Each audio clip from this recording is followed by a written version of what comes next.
Hey guys, Sean, Leslie Liver Dummies. Following along in my sort of CO2 adventures of late. I've been trying CO2 in my FSC again, just experimenting with some different setups. Again, this is nothing new. I mean, I'm really just rearranging things and trying to get things to maybe look better and work better. So yesterday I fired my M17 with a version 2 bypass, and that means that is with the brass orifice inside deleted with the 12 gram CO2. No other modifications to that marker besides I have a critical situations bolt spring in there.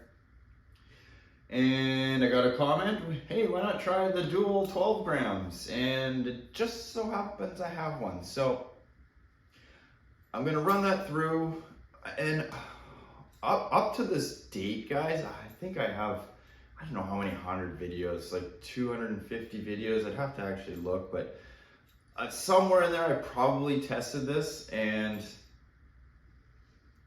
maybe it's a do-over. I don't know, but based on the success I had with that 12 gram, and I was quite surprised myself that it did pretty well. And it keeps the marker in a form, I mean, as in like size that I really did enjoy looking at it, and it feels good to hold too without having an air tag hanging off the back. So let's just throw this on the table quick and I'll show you guys around. All right, so this is a ×2 12 gram CO2 adapter. This is from MCS. This particular one, you load the first CO2 down like this, and the next one goes up like this. You tighten your cap down all the way.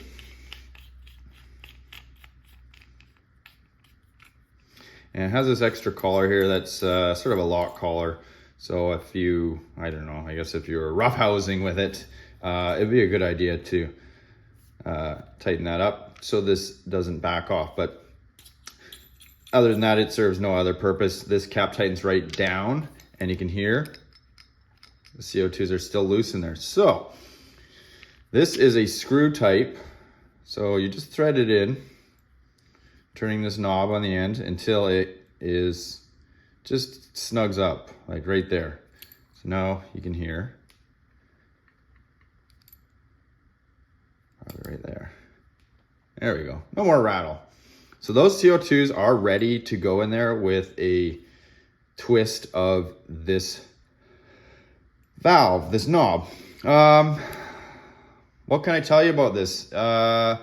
In my experience, this is not very intuitive. This knob, unlike this adapter where you're just puncturing a single CO2, and if you watch my previous video where I just literally, it's a crack, like quarter turn crack, and this thing is pierced. This one, if you do that, more than likely you're just gonna puncture one CO2 and not both of them. So there's a puncture pin on this end and a puncture pin on this end. So once you start tightening this down, you have to tighten it down until it stops. It's not just a quarter turn. This adapter is kind of cool because it does have a pin valve on the end there, you can see. So you can charge this, and I'm going to do that actually outside of the marker.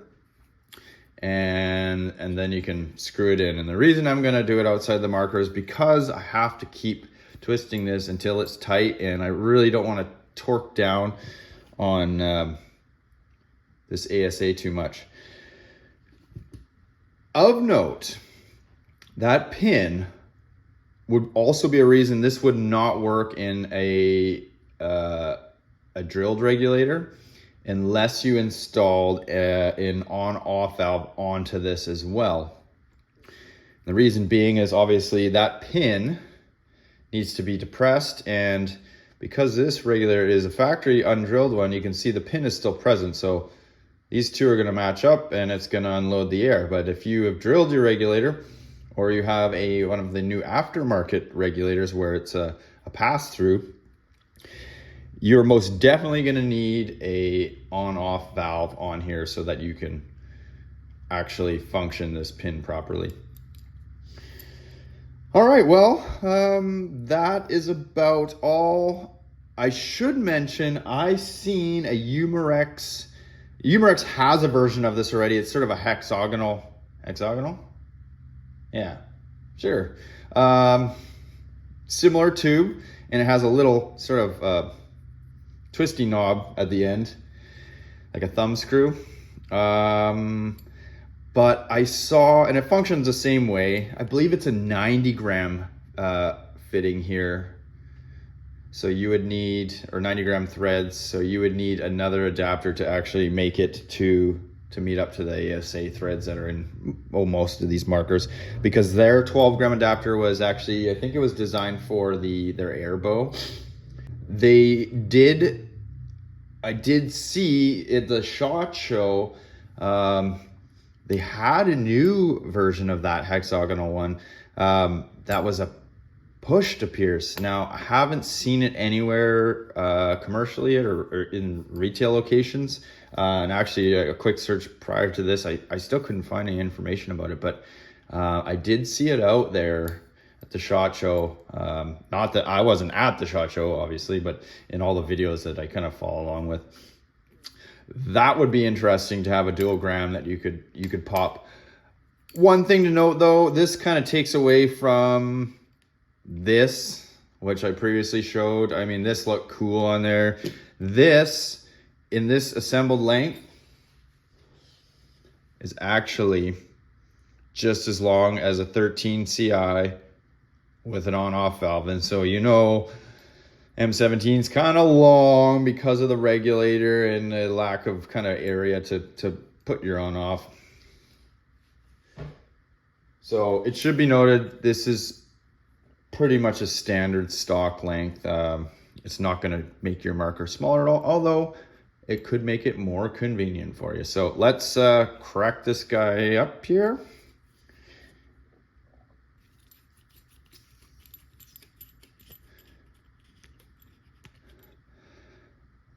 You can hear, like, it didn't hiss, it didn't do anything. The tube is completely enclosed with the pin valve. I can feel it cooling ever so slightly. So this should be ready to go. I will go screw it in the marker and we'll shoot off some Joules V2s, which I already have loaded up here. So keep kind of the playing field level again, going along with the other videos I've been shooting the Valken with. So marker's unsafe. I'm just gonna screw right in there.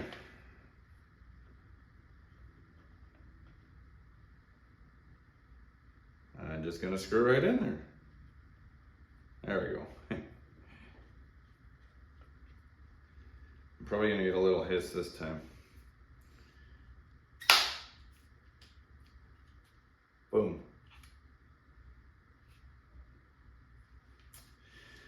Now you can see, you can add a stock on there. It's just not adding that much length. I mean, honestly, the length that we always speak about, the M17 kind of long in the back. I have long arms. I've just grown used to it. It's actually not uncomfortable to me. What bothers me about this long rear end is it doesn't look proportional to me. And a bit of an OCD problem. Beep. Where things just gotta look a certain way for me. And yeah, any case, let's load these Joules up and let's see. Yesterday, hot shot on the 12 gram with these Joules V2s, 8 grams. The 12 grams started at 344 feet per second. So I don't expect higher velocity, but I expect it to be more consistent, as in those higher velocity shots should last a little longer. And ideally, I would like to get all 10 rounds out of this magazine. So these are 12 round TIPX true feeds. They hold 12, but they usually only shoot 10. And yeah, so let's go shoot it.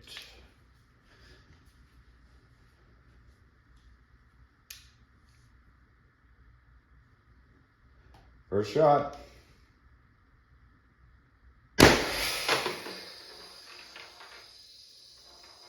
.372. And you can hear it is not happy.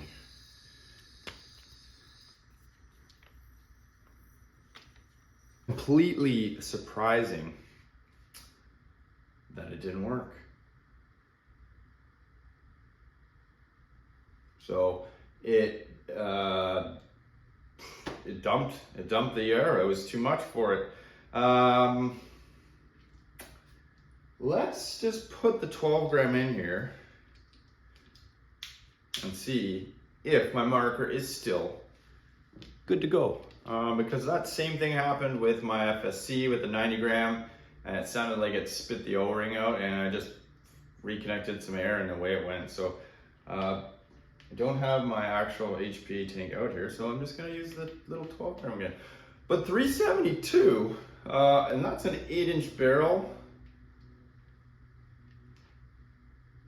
I'm quite surprised. Yeah, that's a hot number. I really wish I could demonstrate that working, but if it don't work, it don't work. I do want to try those 16 grams though, like they're burning a hole in me and I can see the adapter's on its way, but let's see what this does. Nope. Can hear it leaking. So it sounds like I probably spit the O-ring, or at least dislodged the O-ring. So we are going to have to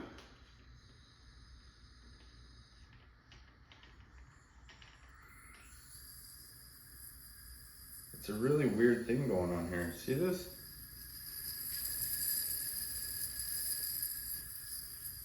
That should be flying out of there. Aha, guys. So, whilst I was retrieving my rounds out of the trap, looky what I found in there. That would be the Heatcore O-ring. So, the dual 12 spit that little bugger out of there. And it does, yeah, it's gonna be garbage. See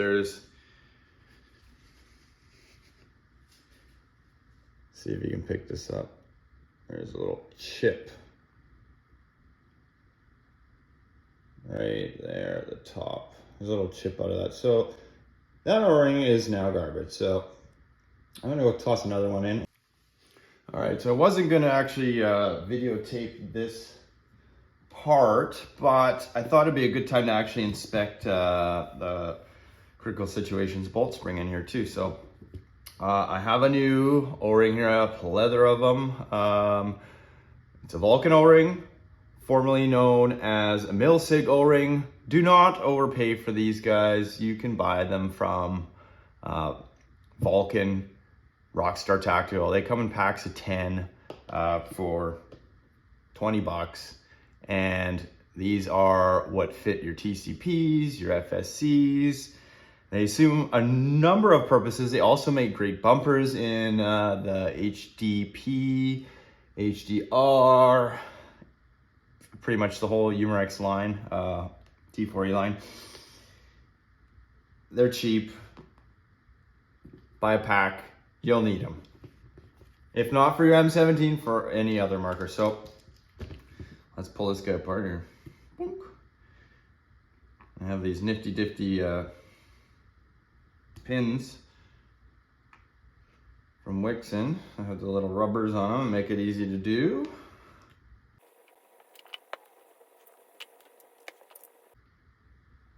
You can see there, the O-ring is gone. So that is an obvious issue. Let's pull this guy out of here.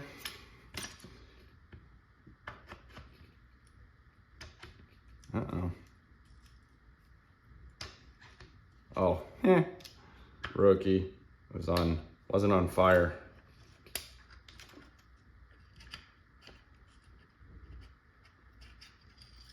See my bolt out of there. Ow. And the spring.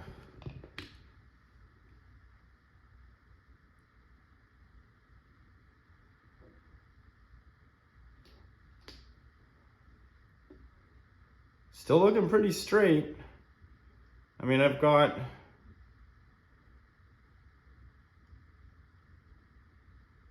probably a couple hundred rounds on this now. And to my naked eye, I don't detect any major deviation. I mean, if you guys remember, I know there's been some reports of these things coming back curved, but the original edition of the CS spring, yes, mine took quite a curve, but I was pounding on that one with like 1200 and something PSI. So this one though, so far is holding up just fine. So let's swap this O-ring out here. I'll see if I can do it the expert level way. So for those of you that didn't know, this end cap here actually unthreads and makes it, oh, I should have not used that paper towel. I need to find a lint-free cloth. Actually unscrews, but it is Loctited on. So it can be difficult to remove. Sometimes you get lucky. You see I have these kind of taped up pliers here.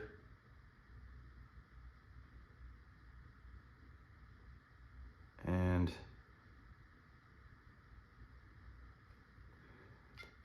it is slowly turning. But I might have to just grab a lint-free cloth here first. All right, so I got better cloth now. And I should note, this, as many rounds as I have on this marker, that was the original O-ring in there, so that's pretty good. Just gonna put a little additional layer of safety on there. I don't like seeing things getting all marked up. See if we can't get her off there.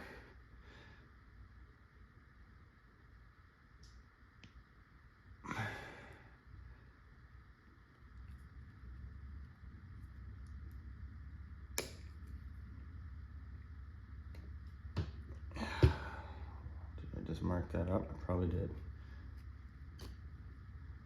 Oh, my taped pliers have failed me. Oh no. All right, just had to go and re-tape my pliers here. So you definitely don't want to mark this up. I did put a little mark in it, but I'll get it out with some sandpaper. And I'll tell you, once you actually get this off once, it will come off easy after that. So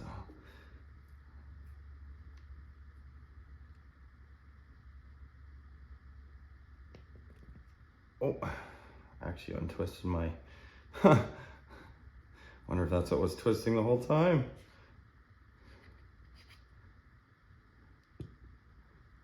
Were you even twisting that off? Oh yeah, it was coming off.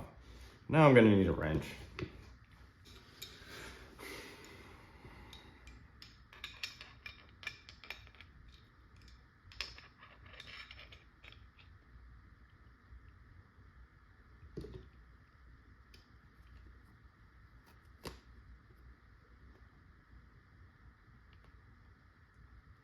Oh my gosh.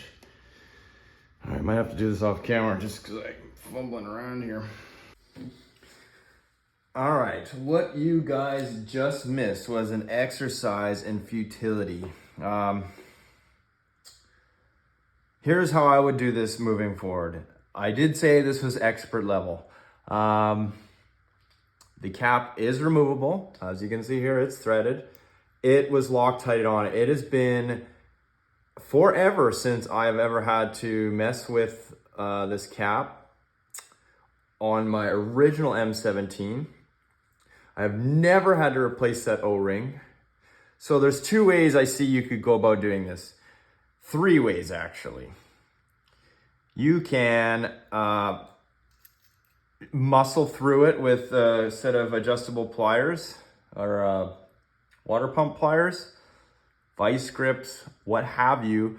And like me, even with the tape, I ended up marring this end up. So what you didn't see was me sanding this gradually. It started at 180, 220, 600, and then I just skipped to 1,000. This is a stainless piece here on the end, so it still has a very brushed finish. I got all the Mars out, so I'm happy with that. So you could go that route. The next route you could do is heat this up with a torch or lighter, but you're gonna risk demolishing this O-ring that's in here. And I don't know the size. It probably comes in the Heatcore rebuild kit, I imagine. And honestly, at this point, it was too late. I already marked this up. So you can heat this up, potentially damaging that O-ring. And then still you have to get a pair of pliers on this. So maybe the combination of the two would have minimized the damage. But and the third option is leave it the way it is. It's Loctited from the factory, and you can struggle to install it through the front, and many just do that anyways. The reason why I couldn't give a better video for this is because the last time I unscrewed this end cap on my original M17 marker, it unscrewed by hand. So clearly the Loctited was either not present, or after thousands and thousands of rounds, it just let go. So once you have it off, just make sure to clean the threads here, because there's still quite a bit of junk. I use a little pick, just scrape through the threads. I've never re-Loctited this cap in my original M17 because at the time I guess I didn't know it was Loctited, and now I do. But it is held just fine. So I'm not going to Loctite this one. Once you pick it out, just make sure it threads back on there with minimal effort, and you can actually bottom this cap out, and you can see if I put a little mustard on it, I will be able to do that. So once you've accomplished that, O-ring changes are a snap. I say it like it was easy, and from this point forward, it will be easy, I promise you. Lube your O-ring.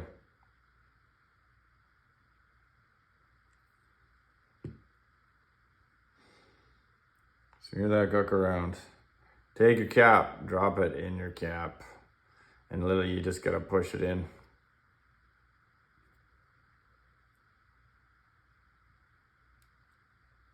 Like that. See that?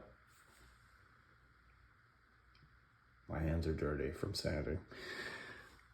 Take your cap, thread it back on. I'm just gonna use my rag here to tighten that cap on. Boom. O-ring change complete. I really wish it had gone smoother, but hey guys, that's the break sometimes. And you learn with me. In this case, because my chamber unthreaded itself, I'm just gonna put a little dab of oil on here. Smear around. Reset my chamber.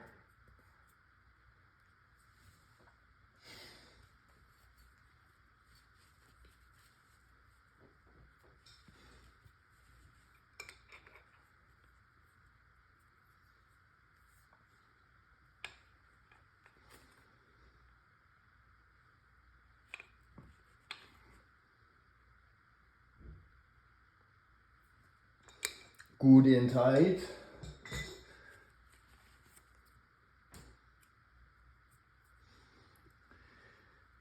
Put a little lube on here, you know the drill.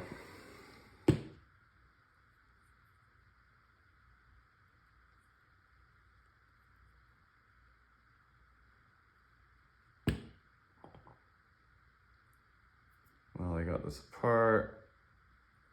Let's check my bolt halves, they're all good. Boom.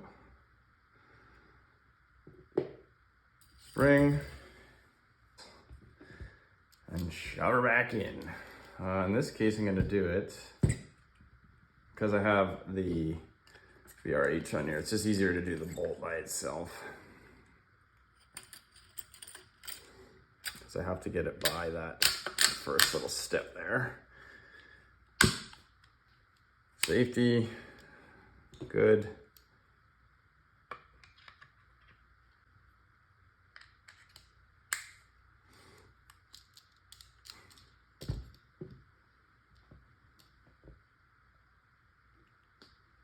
Oh, and your washers.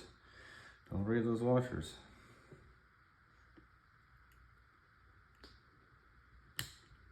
See, these little tabs really make, they really make all the difference in the world. Especially if you got big meat hooks. And there you have it. Whew. Unofficial Heatcore O-ring change in the middle of a video. All right. Back to our regular scheduled programming. Was all that worth it for CO2 for a dual 12 gram? No. It doesn't work. It didn't work.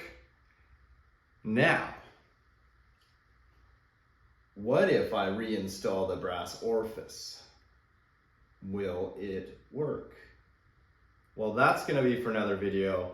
It's getting late. This took a lot longer than I expected to kind of do. This was gonna be kind of a quick and dirty video. Well, it was long and dirty. So, without further ado, we'll just do the 12 gram because I know it works.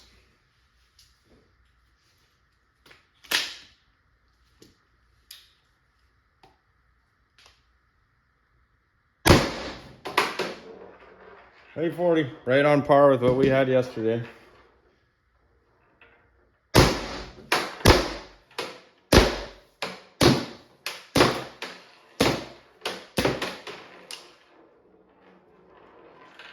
That is it.